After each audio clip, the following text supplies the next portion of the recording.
এই মানুষটাকে ডাকা হলো। নূহ পয়গম্বর বললেন, তুমি সমুদ্রের মাঝখান থেকে গাছটা উঠায় নিয়ে আসো।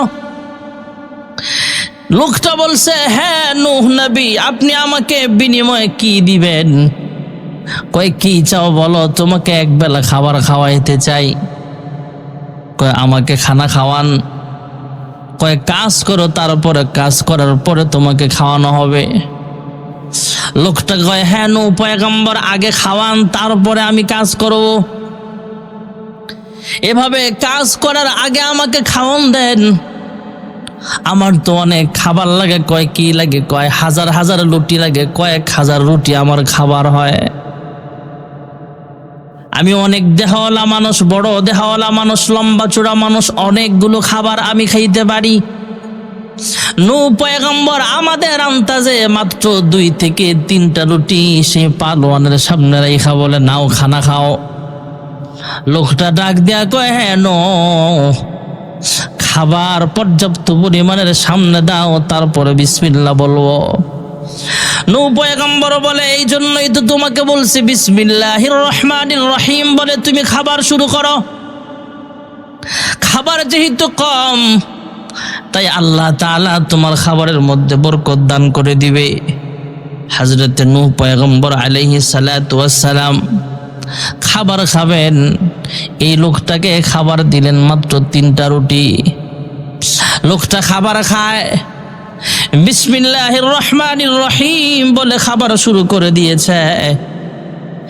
1.5টা বা 2টা রুটি খাবারের উপর আর খাইতে পারে না। নূহ নবী কয়, তুমি খাও। আর খেতে পারি না। বিসমিল্লাহ বলে খাবার শুরু করলাম, যেখানে আমার কয়েক হাজার রুটি লাগে খানা খাইতে, আমার পেট ভরতে, এখন থেকে 1.5 থেকে 2টা রুটি খাওয়ার পরে আমি পরিতৃপ্ত হয়ে গেছে, আর রুটি পেটে যায় না, আমার পেটে আর জায়গা নাই, খাবার খেতে পারবো না। নূহ নবী ডাক দিয়া কয়, শোনো, তুমি যে পরিতৃপ্ত সহকারে 2টা রুটি খাইলা বিসমিল্লাহির রহমানির রহিম বলে, বিসমিল্লাহ বলার বরকতে মহান আল্লাহ রাব্বুল আলামিন অল্প খাবারের মধ্যে তোমার পরিতৃপ্তি আল্লাহ তাআলা ঢাইলা দিয়েছে। এবার এই লোকটা 4টা কাঠ কেটে আনলেন। নূহ পয়গম্বর এবার পুরা নৌকা পুটাল বানাইলো। বানায়া যদি পর্বত বা যে কোনো একটা পাহাড়ি অঞ্চলের পাশে সেটা রাখা হলো। লোক সকল আইসা কয়, হে নূহ, কি হয়েছে? এত বিশাল বড় জাহাজ বানাইলে কেন? কয়, সামনে প্লাবন চলে আসবে, প্লাবন আসলে, ঘূর্ণিঝড় হলে, ঝড় বৃষ্টি যখন হবে, তখন দেখবা সব মানুষ ধ্বংস হয়ে যাবে। আর এই কিস্তির মধ্যে, বিশাল নৌকার মধ্যে শুধু ঈমানদাররাই উঠতে পারবে। যারা কালিমা পড়ে নিয়েছে লা ইলাহা ইল্লাল্লাহ, নূহ নবিয়ুল্লাহ, এই লোকগুলো শুধু নৌকার ভিতরে উঠতে পারবে, আর কেউ উঠতে পারবে না। লোকগুলো উপহাস করে, ঠাট্টা বিদ্রুপ করে বলে, হ্যাঁ নূহ, যেখানে আমরা পানি পাই না সেখানে বন্যা হবে, ঘূর্ণিঝড় হবে বললা, বুঝতে পারলাম না। পাগলের মতো কোন কথা বলতেছো? কিভাবে পানি হবে? পানি হইলে অসুবিধা নাই, আমরা তো পাহাড়ের উপরে বসবাস করতে পারবো, অসুবিধা নেই। হযরতে নূহ পয়গম্বর এদেরকে এত সতর্ক করার পরও লোকগুলো হেদায়েত হয় না। উল্টা নূহ নবীর যে নৌকা ছিল, নৌকার মধ্যে সকালবেলা যায় সবাই সিরিয়াল ধরে পায়খানা করে। পায়খানা করতে করতে নূহ নবীর নৌকাটা ভরপুর করে ফেলেছে, অনেক পায়খানার টাঙ্কির মতো ফিল আপ করে ফেলছে। একজন বৃদ্ধা মহিলা বেঈমান, সে আইসা কয়, আমি অন্ধ মানুষ, বুড়া মানুষ, আমি আসতে পারি নাই, তোমরা তো অনেক ভালো কাজ করতেছো, নূহের নৌকায় পায়খানা করতেছো। নাউজুবিল্লাহ। এইভাবে মহিলাটা আইসা বলে, আমাকেও তোমরা, আমি অন্ধ মানুষ, আমাকে দইরা কোনো রকম নৌকার কিনারায় যায় বসায়া দাও, আমিও নূহের নৌকাতে পায়খানা করতে চাই। এই মহিলার চক্ষু রোগ ছিল, চক্ষুটা অন্ধ ছিল, মহিলা ছিল, বৃদ্ধা মহিলা। এই মহিলাও কুষ্ঠ রোগে ছিল। মহিলা যখন পায়খানার টাঙ্কিতে পড়ে গেল, এটার ভিতরে মহিলা যখন পড়ে যায়, কয়েকজন মিলা সেখান থেকে উঠায় দেখে এই মহিলার তো চক্ষু অন্ধ ছিল। নূহ নবীর নৌকায় ডুব দেওয়ার পরে মহিলার চক্ষু আল্লাহ তাআলা ভালো করে দিয়েছেন। লোক সকল বলে মহিলার চক্ষু ভালো হয়ে গেছে। মহিলা ছিল বৃদ্ধা মহিলা, এখন দেখি 16 বছরের যুবতীর মতো চেহারা হয়ে গেছে। এই মহিলার কুষ্ঠরোগ ছিল, এই কুষ্ঠরোগগুলো ভালো হয়ে গেছে। তাহলে বোঝা গেল যত অন্ধ লোক আছে, কুষ্ঠরোগী আছে, শ্বেত রোগী আছে, এই লোকগুলি যদি এখানে যায় নূহ নবীর নৌকার মধ্যে গোসল করে তাহলে ভালো হয়ে যাবে। আর কয়েকজন কুষ্ঠরোগী মানুষ সেখানে বসছে, সেখানে পয়রা গোসল করছে, গায়ে পায়খানা মাখছে, তো তাকেও আল্লাহ তাআলা ভালো করে দিয়েছেন। এদিক দিয়ে নূহ নবী আল্লাহর কাছে দোয়া করে, হে মালিক, ওগো মালিক, ওগো পরওয়ারদিগার আলম, নাফরমানরা তো আমার নৌকা পায়খানা করে ভরায় ফেলছে, কি করতে পারি? আল্লাহ কয়, আমি আল্লাহ তাআলা তোমার সব ব্যবস্থা করে দিব। হ্যাঁ তুমি চিন্তা করিও না, পেরেশান হয়ও না। এভাবে যখন যেই ডুব দেয়, যেই নূহ নবীর নৌকায় আয়েশা ডুব দেয়, তার চক্ষু ভালো হয়, রোগ ভালো হয়ে যায়, শারীরিক রোগ ভালো হয়ে যায়, শ্বেত রোগ, কুষ্ঠ রোগ আরো অন্যান্য শরীরের যে রোগগুলো আছে ভালো হয়ে যায়। এই খবর পায়া আস্তে আস্তে আশপাশের এলাকার যারা রোগী আছে এরাও আয়েশা সেখানে ডুব দেয়। দিতে এক সময় নূহ নবীর জাহাজের মধ্যে যত দুর্গন্ধ ময়লা ছিল, পায়খানা ছিল, সব পরিষ্কার হয়ে গেছে। অনেক দূর থেকে আরেক কাফেলা আয়েশা কয়, তোমরা তো নূহ নবীর নৌকার মধ্যে ডুব দিয়া তোমাদের রোগ ভালো হয়েছে, আমরাও এখানে ডুব দিতে চাই, তবে এখানে তো আর ময়লা নাই, সব তোমাদের গায়ে মাইখা নিছ। এবার লোকগুলো মিলা পানি ঢাইলা নূহ নবীর নৌকাটা আবার ধুইছে। একবার দুইবার ধোয়ার পরে আরো 2 থেকে লোক আসছে, এরাও আবার ধুইয়া গোসল করছে, এরাও ভালো হয়েছে। এমন করে 5 থেকে 7 বার ধৌত করার পরে আল্লাহ তাআলা নূহ পয়গম্বরকে ডাক দিয়া কয়, হ্যাঁ নূহ, তাকায় দেখো না, আমি আল্লাহ তোমার নৌকাটা আগের চাইতে আরো সুন্দর বানায় দিছি। হযরতে নূহ পয়গম্বর আল্লাহর কাছে দোয়া করে, হ্যাঁ মালিক, প্লাবন তো দিবা ঠিক আছে, তবে প্লাবন শুরু হওয়ার আগে আমরা প্রাথমিক আলামত কিভাবে বুঝবো কখন আমরা নৌকায় আরোহণ করব, জাহাজে উঠবো? ইমানদাররা কয়েকতলা বিশিষ্ট নৌকা বানালেন, জাহাজ বানালেন। এবার নূহ পয়গম্বর জিজ্ঞেস করলে আল্লাহ জানায়া দিলেন, যখন তোমাদের রান্নাঘরের চুলাগুলা যখন নিচ থেকে পানি উঠতে থাকবে বুঝবা প্লাবন কাছাকাছি শুরু হয়ে যাবে, অচিরেই শুরু হয়ে যাবে, তোমরা উঠে যাইবা। নূহ পয়গম্বর যখন ঘরের ফ্যামিলির মহিলারা সংবাদ পৌঁছালেন, হ্যাঁ পয়গম্বর নূহ, চুলার ভিতরে তো আগুনের পরিবর্তে নিচ থেকে পানি উঠতেছে। নূহ পয়গম্বর বুঝতে পারলেন প্লাবনের কাছাকাছি চলে আসছে, নির্দিষ্ট সময়ে চলে আসছে, প্লাবন শুরু হয়ে যাবে অচিরেই। হযরতে নূহ আলাইহিস সালাতু ওয়াস সালাম এবার ইমানদার উম্মতদেরকে নিয়ে নৌকায় আরোহণ করবেন। আল্লাহ তাআলা জানায়া দিলেন, জোড়ায় জোড়ায় প্রত্যেকটা মাখলুক তোমরা এখানে উঠাও, 2 জোড়া পাখি উঠাও। ঘোড়া থেকে 2টা ঘোড়া উঠালেন, গাধা থেকে 2টা গাধা উঠালেন।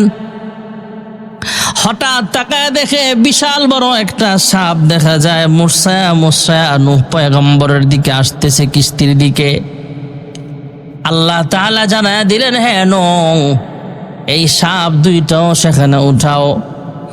হায় আল্লাহ, সাপ বিষাক্ত, দেখলে ভয় হয়, কিভাবে উঠাবো? কয়, আমি আল্লাহ সাপের বিষ কেটে নিলাম, সাময়িকের জন্য সাপের বিষাক্ত দাঁতগুলো তথা বিষ ক্রিয়া আমি বন্ধ করে দিলাম। এই সাপ তোমাদেরকে ফুসফুস করে আওয়াজও দিবে না, ফনাও উঠবে না। এই সাপ তোমাদের উপর আক্রমণ তো দূরের কথা, তোমাদেরকে ভয়ও দেখাবে না। নূহ পয়গম্বর একটু পরে দেখলেন একটা জঙ্গল থেকে একটা ভয়ঙ্কর মাখলুকাত আসতেছে, জঙ্গলের রাজা সিংহ আসতেছে। দেখা নূহ পয়গম্বর কয়, আল্লাহ এই সিংহটা কেমনে উঠাবো? কয় উঠাও, অসুবিধা নাই। কয় দেখবা সিংহের গর্জন দেওয়া মানুষের উপর আক্রমণ করার শক্তি আমি আল্লাহ নিয়ে নিছি। হ্যাঁ নূহ, এবার তুমি সিংহের সামনে যাও, যায় মাথায় হাত রাখো। সিংহের কপালের মধ্যে, মাথার মধ্যে হাত বুলায় দেখে মাথাটা অনেক গরম হয়ে আছে। আল্লাহ জানায়া দিলেন, হ্যাঁ নূহ, গরম হওয়ার কারণ হলো আমি আল্লাহ তার ভিতরে জ্বর ঢাইলা দিছি, অসুস্থ বানায়া দিছি। পৃথিবীর জমিনে সর্বপ্রথম জ্বর হয়েছে একটা সিংহের। নূহ পয়গম্বর কিস্তিতে উঠালেন, জাহাজে উঠায় নিলেন, জোড়ায় জোড়ায় মাখলুকাত উঠাইলেন, ইমানদার বান্দা বান্দিদের উঠালেন। প্লাবন শুরু হয়ে যাবে, সবাই নৌকায় উঠলেন, প্লাবন শুরু হয়ে গেছে। ঔস পালোয়ান নামে একজন ভয়ঙ্কর মানুষ ছিল, অনেক লম্বা। নূহ পয়গম্বর তাকেও কালিমার দাওয়াত দিছে, সেও কালিমা পড়ে মুসলমান হতে পারে নাই, সেও বেঈমান ছিল। ভাইয়ারা আমার, ঔস পালোয়ান বাঁচার জন্য উঁচা পাহাড়ের মধ্যে বসে আছে, দাঁড়ায় আছে। তারপরও তার গলা পর্যন্ত পানি পৌঁছায় না, তথা সে পানিতে ডুইবা মারা যায় না। আল্লাহ তাআলা আসমান থেকে ফিরিস্তা পাঠাইলেন, ফিরিস্তারা আইসা এই ঔস পালোয়ানকে পানিতে চুবায়া দুনিয়া থেকে বিদায় করে দিয়েছেন। নূহ পয়গম্বরের সন্তান বেঈমান, তাকে উঠতে দেওয়া হয় নাই। ইমানদারের দাম আল্লাহর কাছে অনেক বেশি। নূহ পয়গম্বর এবার ইমানদার বান্দা বান্দীদেরকে নিয়ে নূহ পয়গম্বর যখন নৌকায় উঠলেন, ভাইয়ারা আমার, নৌকা চলতেছে চলতেছে, পানিও বাড়তেছে, তুফান শুরু হয়ে গেছে, সব ধ্বংস হয়ে যাচ্ছে। নূহ পয়গম্বরের নৌকাটা পানিতে ভাসতে ভাসতে ভাসতে ভাসতে যেখানে কাবা মক্কাতুল মুকাররমা সেখানে যায় উপস্থিত। যদিও পানির নিচে কাবা ঘরের এলাকা, আর কাবা ঘরটার ইট বালু গুলা মহান আল্লাহ তাআলা পাথরগুলো আসমানে উঠায় নিয়েছেন। হযরতে নূহ পয়গম্বর আলাইহিস সালাতু ওয়াস সালামের নৌকাটা আবার ঘুরতে ঘুরতে কাবার সামনে গেল, যেখানে কাবা আছে। অটোমেটিক নৌকাটা একটা চক্কর লাগালো, আবার আরেকটা চক্কর লাগালো। এমন করে করে কয়েকটা চক্কর দেওয়ার পরে নূহ পয়গম্বরের কয়েকজন উম্মত আইসা কয়, হ্যাঁ নূহ, আমাদের সাথে সাথে একটা বিশাল বড় একটা ডেড বডি দেখা যায়, বিশাল বড় একটা লাশ দেখা যায় ভাসতেছে পানির মধ্যে। নূহ পয়গম্বর রানিং অবস্থাতেই, তোয়াফ অবস্থায়, যেহেতু নৌকার পাশাপাশি লাশটাও দেখা যায়, এটা দেখার জন্য যখন সামনে আসে তথা নৌকার পিছনে আসে। এই লাশের সামনে আসলে আল্লাহ তাআলা কুদরতি আওয়াজ দিয়া জানায় দেন, এটা কিন্তু সাধারণ কোনো মানুষের লাশ নয়, এটা হলো আদম পয়গম্বরের লাশ দেখা যায়। সৌদি আরবেও এভাবে পাহাড়গুলো যখন ডুবে গেল, ডুবে যাওয়ার পরে আদম নবীর লাশটাও বাইসা গেছে। যাও যাও, যেখানে তোমরা যাও লাশটাকে নিয়ে যাও, দাফন করে দিবা। আদম পয়গম্বর আলাইহিস সালাতু ওয়াস সালাম এর লাশ, ডেড বডি যেহেতু আমাদের সাথে ঘুরতেছে, আল্লাহ হুকুম করছে, তাই নূহ পয়গম্বর কয়, আমাদের নৌকার সাথে লাশটা বেঁধে নাও, অথবা নৌকায় উঠায় নাও, নিলেন উঠায়, অথবা ভাসায়া নিলেন, অথবা নৌকায় উঠায় নিলে নূহ পয়গম্বর আলাইহিস সালাতু ওয়াস সালাম পরবর্তীতে তার এলাকায় যখন আসছে, তখন এলাকায় আইসা লাশটাকে দাফন করে দেয়।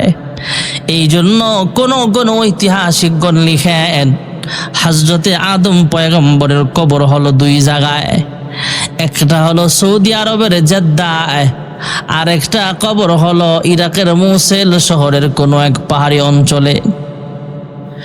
দুই জায়গায় কবর। হযরতে নূহ পয়গম্বর এবার 7 চক্কর লাগালেন, আল্লাহর ঘর তওয়াফ করলেন। 7 চক্কর লাগায়া যখন আবার নিচের দিকে আসতেছেন, পানির জোয়ারে আর ভাটায় ভাসতে ভাসতে নূহ পয়গম্বর ইরাকের জমিনে চলে আসলেন। প্লাবন থেমে গেল, ঝড় তুফান থেমে যায়। নূহ পয়গম্বর একটা বিশাল জুতি পাহাড় ছিল, সেখানে আইসা নৌকা ভিড়ালেন। এবার পাখিগুলো নামতেছেন, উম্মতগুলো নামতেছেন। নূহ পয়গম্বরের হঠাৎ মনে হলো আমার একজন উম্মত মহিলা, বুড়া মানুষ, বৃদ্ধা মানুষ, সে বলছিল হ্যাঁ তুমি কিন্তু আমাকে না নিয়ে নৌকায় উঠবা না। ভাইরা আমার, বন্ধুরা আমার, হযরতে নূহ পয়গম্বর নৌকায় যখন উঠছিল তখনই মনে হয়েছে প্লাবন থামার পরে নূহ পয়গম্বর নৌকাটা যখন জাহাজটা যখন পাহাড়ে বিললেন তখন কাক পাঠালেন, কাক যাও যাও খবর লও প্লাবন থামার পরে বাড়ি ঘর গরুর কি অবস্থা আছে, কেমন আছে, পানিটা এখন কোথায় আছে। কাক খবর দেওয়ার জন্য রওনা হয়ে গেল। উঠতে উঠতে এক এলাকায় গেল, নির্দিষ্ট সময় পার হয়ে গেছে।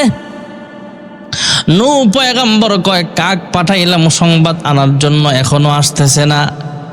নূহ পয়গম্বর সাথে সাথে একটা কবুতর পাঠায়া দিলেন। ভাইয়েরা আমার, কবুতর পাঠায়া দিলে কবুতরটা গেল খবর নিয়ে কাকের আগে চলে আসছে, সংবাদ আনলেন। কিছুক্ষণ পর কাক আসলে কাক ডাক দেয়া কয় হ্যাঁ নূহ পয়গম্বর, আমি দুনিয়ার মোহে পড়ে গিয়েছিলাম, মরা গরু, মরা বকরি, মরা ওট দেখা লোভ সামলাইতে পারি নাই, আমি খাবারে ব্যস্ত হয়ে গিয়েছিলাম, আমার দেরি হয়ে গেছে, আপনি ক্ষমা করে দেন। নূহ পয়গম্বর ডাক দিয়া করে তোমার শাস্তি হলো, তোমার জায়গা হবে গাছের ঢালে ঢালে। আর কবুতর যেহেতু কথা রেখেছে, কথা অনুযায়ী কাজও করেছে, আমি নূহ পয়গম্বর জানায়া দিলেন হ্যাঁ কাক তোমার বাসস্থান হবে গাছের ডালে ডালে, আর আমি দোয়া করে দিলাম কবুতরের বাসস্থান হবে মানুষের ঘরে, মানুষের ঘরের কোনায়। এখনো পর্যন্ত মানুষ বানিয়ে ঘরের মধ্যে কবুতর লালন পালন করে, এমনকি শহরের বিল্ডিং এর ছাদের উপরও মানুষ কবুতর লালন পালন করে। নূহ পয়গম্বর এবার জমিনে নাইমা আসলেন, বুড়ি মহিলার কথা মনে হয়ে গেল। নূহ পয়গম্বর বৃদ্ধা মহিলার কাছে বাড়ির পথে রওনা হয়ে গেল। বৃদ্ধা মহিলার ঘরের সামনে যায় দেখে বৃদ্ধা মহিলার ঘর কিচ্ছু হয় নাই, গাছ গাছালেও কিছু হয় নাই, বাড়ি ঘর কিচ্ছু হয় নাই। দরজার সামনে দাঁড়ায় যখন ডাক দেয় হ্যাঁ মা ঘর থেকে বের হয়ে আসো, মহিলা ঘর থেকে বের হয়ে আসছে। আয়েশা জিজ্ঞেস করে হ্যাঁ নূহ প্লাবন কখন হবে, শুরু হয়ে গেছে নাকি? দাঁড়াও দাঁড়াও, অপেক্ষা করো, আমি ঘর থেকে আমার বেডিং গুছায় রাখছি, ব্যাগটা নিয়ে আসি, গাট্টিটা নিয়ে আসি। নূহ পয়গম্বর ডাক দিয়া কয় হ্যাঁ মহিলা তুমি কি কিছুই টের পাও নাই? কয় না। কয় এতদিন পর্যন্ত প্লাবন হইল, সব ধ্বংস হয়ে গেল, তোমার সমস্যা হয় নাই? কয় আমি প্লাবনের কোন আওয়াজ পাই নাই, আমি কোন আওয়াজ পাই নাই, আমার বাড়ি ঘর সবই তো ঠিক আছে, অসুবিধা হয় নাই। নূহ পয়গম্বর পরবর্তীতে মহিলাকে জানায়া দেয় হ্যাঁ মহিলা তুমি কালেমাওয়ালা, আল্লাহ তোমাকে হেফাজত করেছেন। নূহ পয়গম্বর আলাইহিস সালাতু ওয়াস সালাম আল্লাহর কাছ থেকে যাই না জানায়া দিলেন হ্যাঁ মহিলা আমি যদিও তোমাকে ভুলে গিয়েছিলাম, উম্মতগুলো উঠাইলাম সবাইকে, কিন্তু তোমাকে উঠাইতে ভুলে গিয়েছিলাম, কিন্তু আল্লাহ রাব্বুল আলামিন তোমাকে ভুলে নাই। আল্লাহ তাআলা তোমার বাড়ি ঘর সহ তোমাকে আল্লাহ তাআলা হেফাজতে রেখে দিয়েছে। ইমানদারের দাম বেশি, আর বেঈমান সবগুলো ধ্বংস হয়ে গেছে। এরপরে পৃথিবীর জমিনে যখন আবার নূহ পয়গম্বর নেমে আসেন, এই নূহ পয়গম্বর হলো আদমে সানি বলা হয়, আদমে সানি বলা হয়। ওনার বংশ থেকে আল্লাহ রাব্বুল আলামিন এরপর থেকে বনি ইসরাইল আস্তে আস্তে হযরতে ইব্রাহিম আলাইহিস সালাম পর্যন্ত আসলেন। ইব্রাহিম আলাইহিস সালামের মাধ্যমে আল্লাহ খেদমত নিয়েছেন।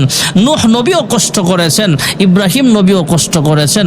সমস্ত নবীরা অধিকাংশ ক্ষেত্রেই কালিমার দাওয়াত দিতে যায় অনেক কষ্ট করেছেন, সবরও করেছেন। হযরত নূহ পয়গম্বর ৯৫০ বছর পর্যন্ত কালিমার দাওয়াত দিলেন, মানুষগুলো মুসলমান হয় নাই, উল্টা নূহ নবীর বিরুদ্ধে ষড়যন্ত্র করে। হযরতে নূহ পয়গম্বর আলাইহিস সালাতু ওয়াস সালাম আল্লাহর কাছে যখন দোয়া করলেন, আল্লাহ বদদোয়া কবুল করে নিলেন। ক্বালা ইন তাযারহুম ক্বালা ইন তাযারহুম, আল্লাহ তাআলার কাছে কয়, আয় আল্লাহ, যদি তাদেরকে তুমি ছেড়ে দাও, ধ্বংস না করো। এর আগেই বলেছেন আল্লাহ তাআলা, ক্বালা নূহুর রাব্বি লা তাযার আলাল আরদি মিনাল কাফিরিনা দাইয়ারা ইন তাযারহুম ইউদিল্লু ইবাদাকা ওয়া লা ইয়ালিদু ইল্লা ফাজিরান কাফারা। আল্লাহ এদেরকে আপনি ধ্বংস করে দেন। এর দ্বারা আমরা বুঝলাম আল্লাহ রাব্বুল আলামিন নূহ পয়গম্বরকে অনেক ধৈর্যশীল বানাইছেন। নূহ পয়গম্বর প্রায় 950 বছর পর্যন্ত দাওয়াত দিলেন।